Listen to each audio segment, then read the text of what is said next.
20해 전 하늘이 무너지는 듯한 날이 있었습니다. 평생을 가장 친한 친구라 믿었던 여인이 찾아와 잠시 내 이름으로 등기만 해두면 세금 문제도 피하고 곧 다시 돌려주겠다는 말을 꺼냈습니다. 순진했던 주인공은 그 말을 의심하지 않았고 결국 도장을 찍는 순간 모든 게 끝나버렸습니다. 몇 달 뒤 약속은 거짓으로 드러났고 집과 땅은 이미 친구의 이름으로 넘어가 있었습니다. 내가 날 못 믿니? 나는 내 평생 친구야. 라던 목소리는 배신의 칼끝으로 변해 있었고 어린 딸을 품에 안은 채 주인공은 눈물로 집 밖으로 쫓겨나야 했습니다. 거리에 나앉은 날 세상의 불빛은 모두 꺼진 듯 캄캄하였습니다. 친구는 한 번도 뒤돌아보지 않았고 그 대신 뻔뻔한 미소를 남긴 채 부유한 삶을 이어갔습니다. 주인공은 남편마저 곁에 두지 못한 채 어린 딸과 함께 남루한 단칸방에서 시작해야 했습니다. 먹고 사는 문제 하나하나가 벽이었고 매일같이 눈물을 삼키며 억울함을 마음속 깊이 묻어야 했습니다. 그럼에도 그녀는 무너질 수 없었습니다. 딸의 눈망울 하나가 유일한 희망이자 살아가는 이유였기 때문이었습니다. 세월은 흘러 그 딸은 성인이 되어 당당한 사회인이 되었고 엄마가 묻어둔 상처의 비밀에 다가서게 되었습니다. 그리고 드디어 진실을 마주하는 순간 모든 억울함과 배신은 통쾌한 반전으로 되돌아오게 될 것입니다. 그 사연의 전말이 무엇인지 지금부터 확인해 보시기 바랍니다. 구독과 좋아요 눌러주시면 지금 바로 시작합니다. 재산을 하루아침에 잃고 거리로 내몰린 뒤 엄마는 어린 딸을 품에 안은 채 단칸방에 기대어 살기 시작하였습니다. 벽지는 눅눅하게 젖어 있었고 겨울이면 찬바람이 틈새로 스며들었지만 그곳은 둘이 함께 울고 웃는 유일한 보금자리였습니다. 엄마, 우리 언제쯤 다시 큰 집에서 살 수 있어? 라는 어린 딸의 물음에 엄마는 미소를 지어 보였지만 그 미소 뒤로는 매일 피눈물이 흘렀습니다. 엄마는 새벽마다 허드렛 일을 나가야 했습니다. 식당 주방에서 설거지를 하고 남이 버린 옷을 손바느질에 팔기도 하였습니다. 손톱이 닳아 없어지고 손바닥은 굳은 살로 가득했지만 딸이 밥을 굶지 않도록 하기 위해서라면 그 어떤 고단함도 견뎌낼 수 있었습니다. 그러나 고통보다 더 쓰라린 것은 길에서 마주친 옛 친구가 고급 승용차를 타고 내리며 "아직도 그렇게 사니?" 라는 냉소를 던지고 지나가던 순간이었습니다.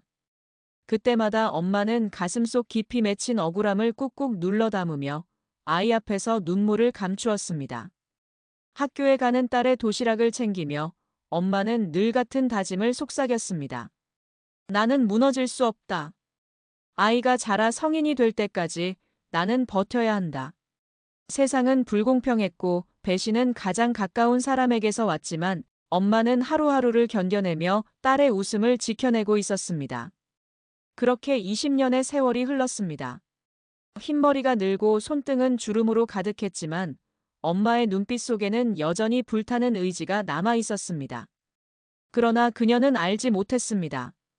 그동안 꾹꾹 눌러 담은 억울한 사연이 이제 곧 딸의 손에 의해 다시 세상 위로 드러나게 되리라는 것을 말입니다. 한편 엄마의 가장 친한 친구였던 그 여인은 전혀 다른 길을 걷고 있었습니다. 남의 땅과 집을 빼앗아 손쉽게 자산을 불린 그는 도리어 스스로의 능력으로 성공한 것처럼 포장하며 세상을 살아가고 있었습니다. 고급 승용차가 현관 앞에 멈춰 서고 대리석으로 치장된 거실에는 값비싼 장식품이 즐비하게 놓여 있었습니다.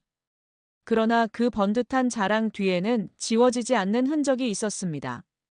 장롱 속 깊은 곳에는 여전히 오래된 땅 문서가 보관되어 있었는데 그 이름은 그녀의 것이었지만 원래는 가장 친한 친구의 이름이 새겨져 있던 것이었습니다.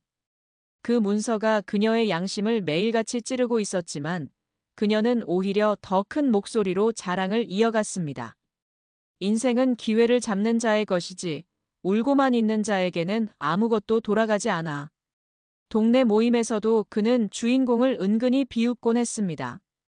그 친구, 아직도 힘들게 산다더라. 어쩌겠나 세상은 냉정한 법이지. 사람들은 앞에서는 맞장구를 쳤지만 뒤에서는 수군거렸습니다. 가장 친한 이를 등쳐서 얻은 불안이 아무리 잘나 보인다 해도 그늘이 짙게 드리워져 있음을 모르는 이는 없었습니다.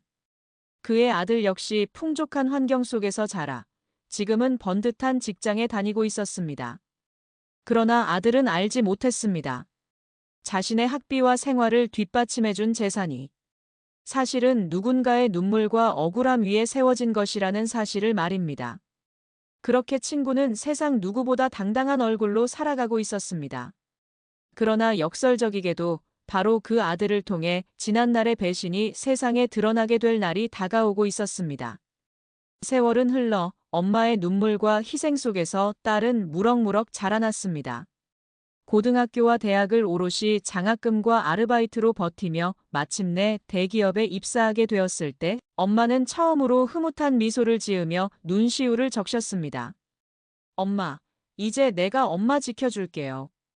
딸의 이 한마디는 지난 세월 모든 고생을 보상해주는 듯 하였습니다. 첫 출근 날, 딸은 깔끔한 정장을 차려입고 사무실에 들어섰습니다. 회사 건물은 웅장했고 복도마다 분주히 오가는 사람들의 표정에는 치열한 경쟁의 그림자가 드리워져 있었습니다. 딸은 곧 토지 개발 프로젝트 팀에 배치되었고 신입이지만 맡은 역할은 가볍지 않았습니다. 대규모 부지의 개발과 관련한 자료를 검토하고 정리하는 일이었기에 꼼꼼함과 책임감이 필수적이었습니다. 회의실에서 팀원들과 첫 인사를 나누는 자리에서 딸은 한 중년 남성을 보게 되었습니다. 단정한 정장 차림의 위압적인 분위기를 풍기는 그는 바로 팀의 핵심 간부였습니다. 이번 프로젝트의 현장 관리 책임을 맡고 있습니다. 라며 자신을 소개한 그의 이름을 듣는 순간 딸은 잠시 멈칫했습니다.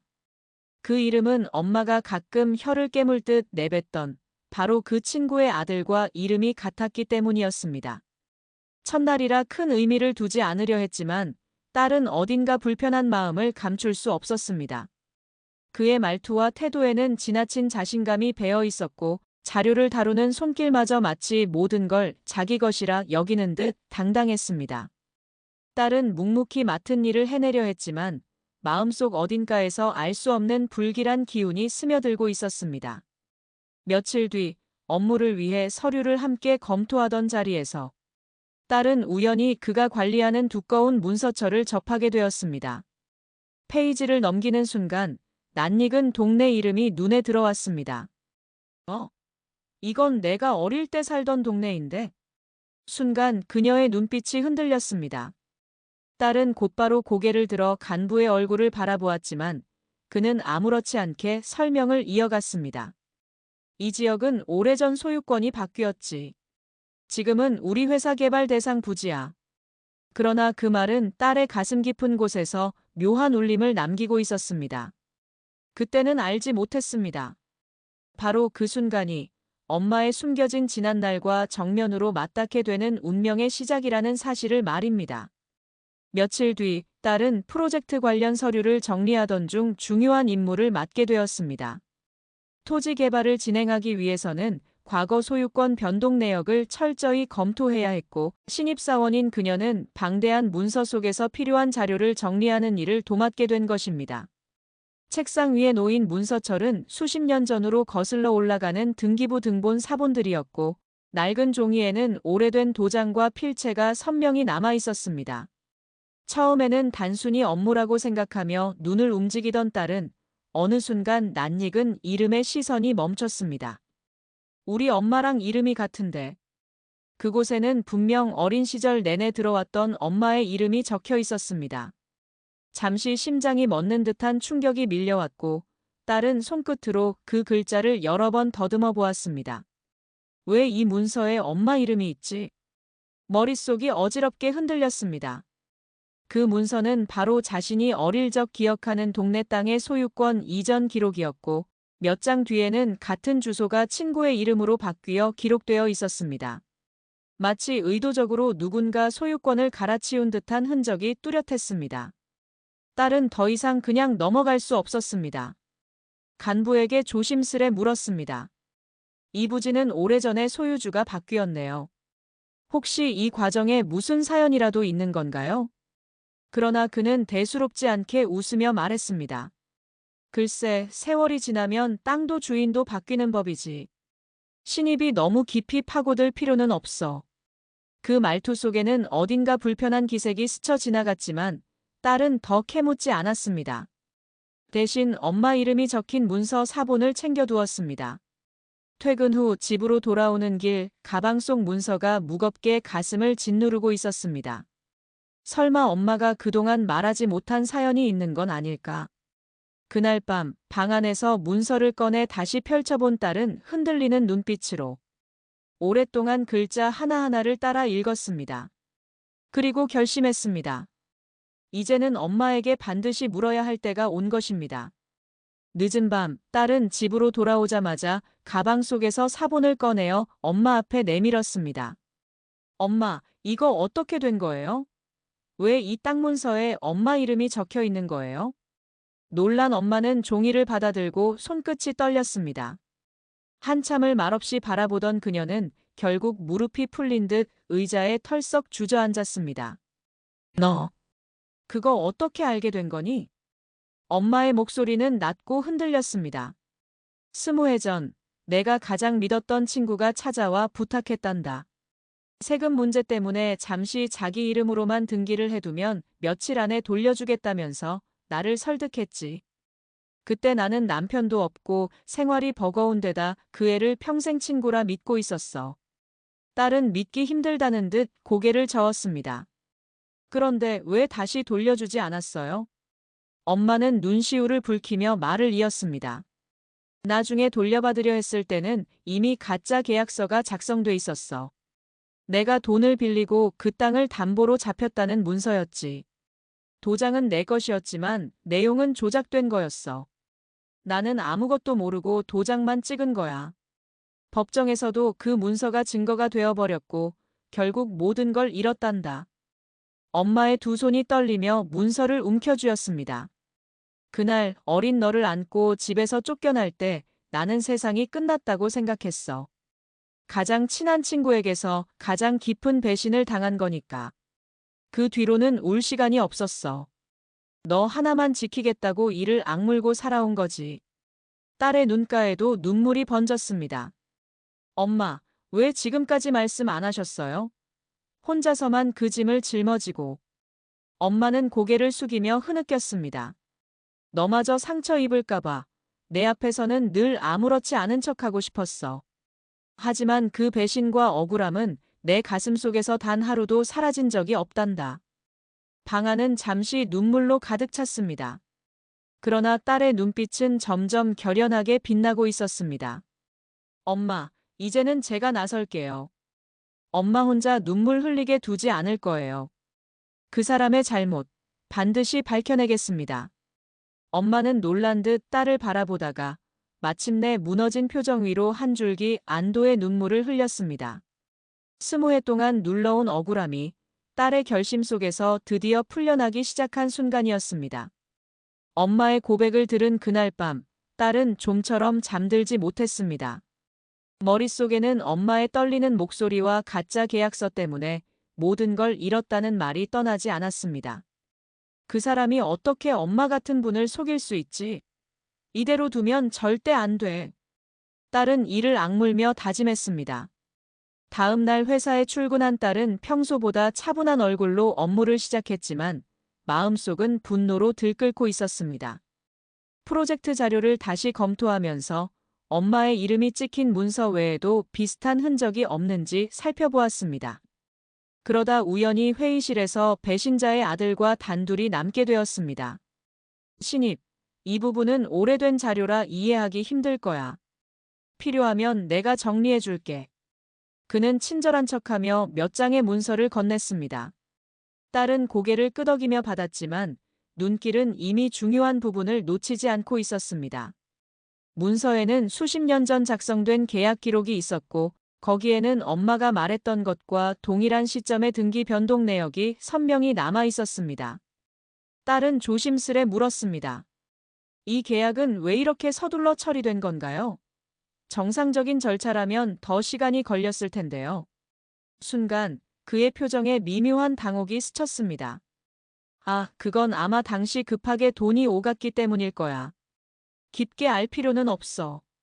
대수롭지 않게 넘기는 말투였지만 딸은 그 반응 속에서 뭔가 숨기고 있다는 기운을 확실히 느꼈습니다. 퇴근 후 딸은 복사해둔 사본과 회사에서 받은 문서를 나란히 놓고 비교했습니다.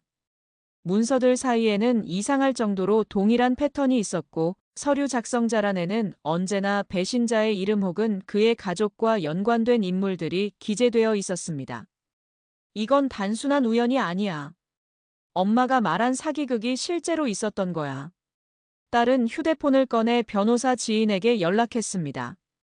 선배, 혹시 제가 회사에서 확보한 계약 관련 자료들을 검토해 주실 수 있을까요? 뭔가 불법적인 냄새가 납니다.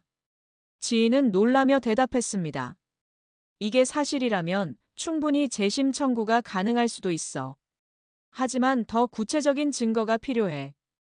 딸은 결연히 고개를 끄덕였습니다. 엄마의 억울함을 풀어줄 열쇠가 눈앞에 있다는 걸 확신했기 때문이었습니다. 그리고 그 순간 그녀는 더 이상 단순한 신입사원이 아니라 엄마의 억울함을 세상에 드러낼 투사가 되어가고 있었습니다.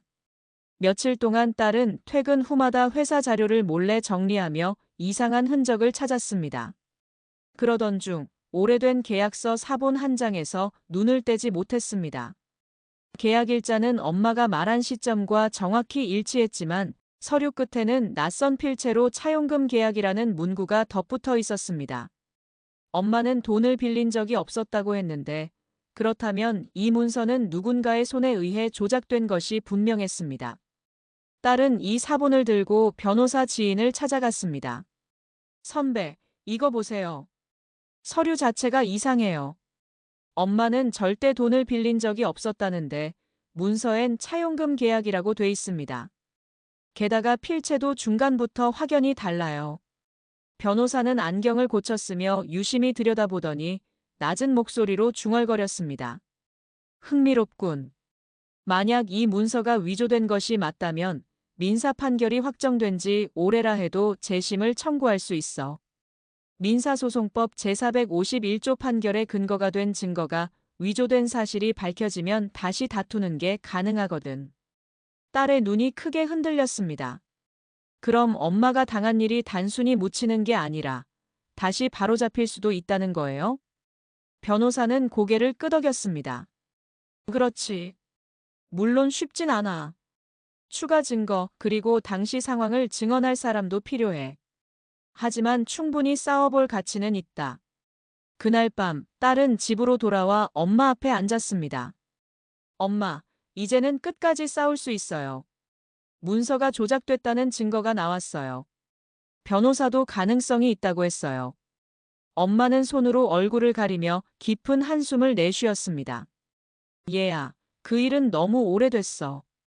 그 사람은 부유하고 힘도 있잖니. 괜히 또 상처만 남는 건 아닐까 두렵구나.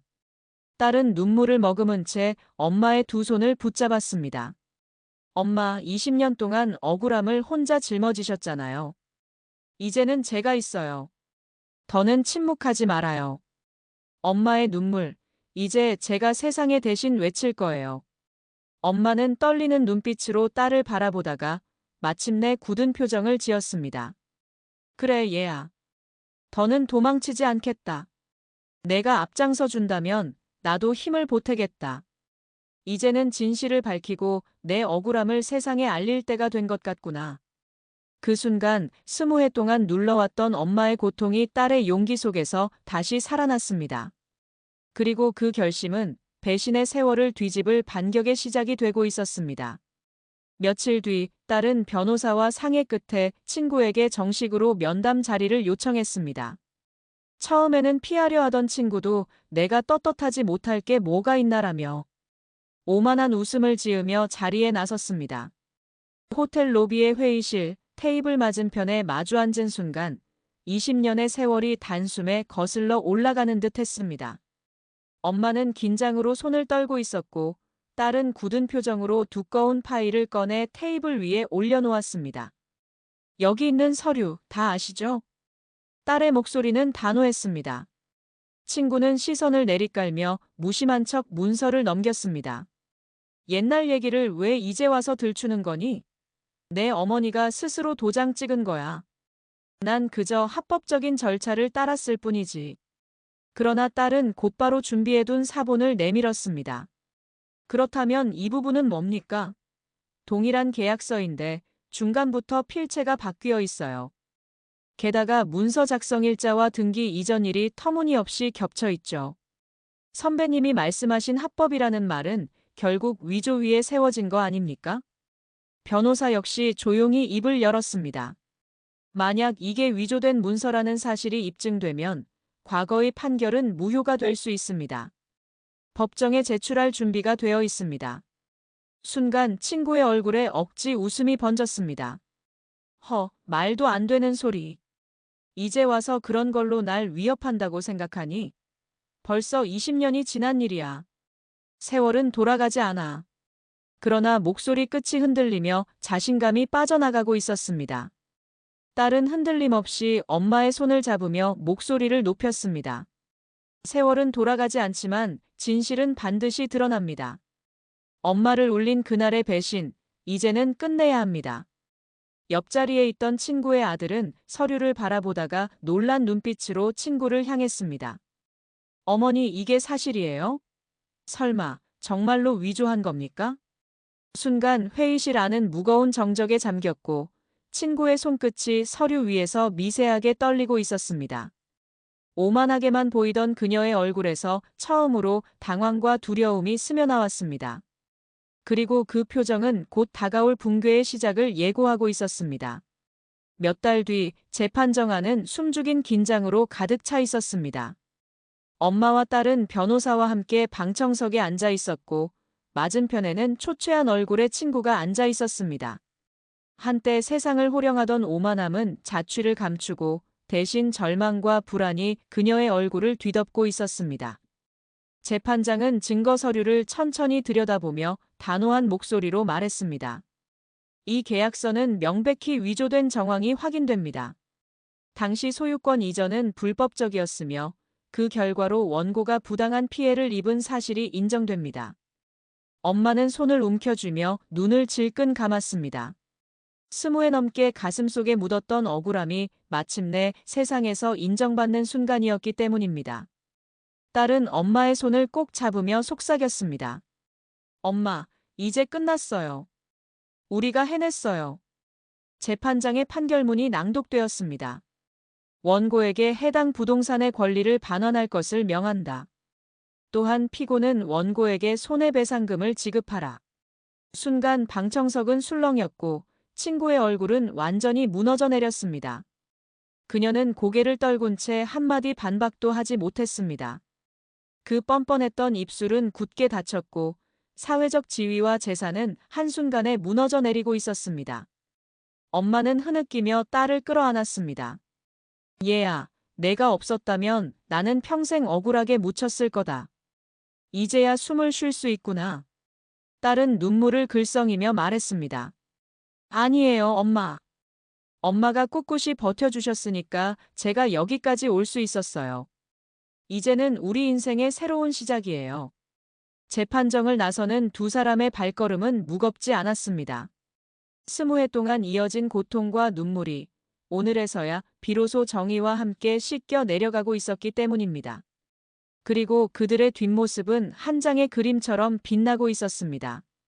20회 전 가장 가까웠던 친구의 배신으로 모든 것을 잃었던 한 여인은 결국 딸의 용기와 노력으로 진실을 밝혀내고 당당히 정의를 되찾았습니다. 배신은 잠시 화려함을 가져다 줄 수 있었지만 끝내 무너질 수밖에 없었습니다. 눈물과 억울함을 버티며 살아온 세월은 이제 통쾌한 승리로 되돌아왔습니다. 오늘 이야기는 여기까지입니다. 구독과 좋아요, 알림 설정 부탁드립니다.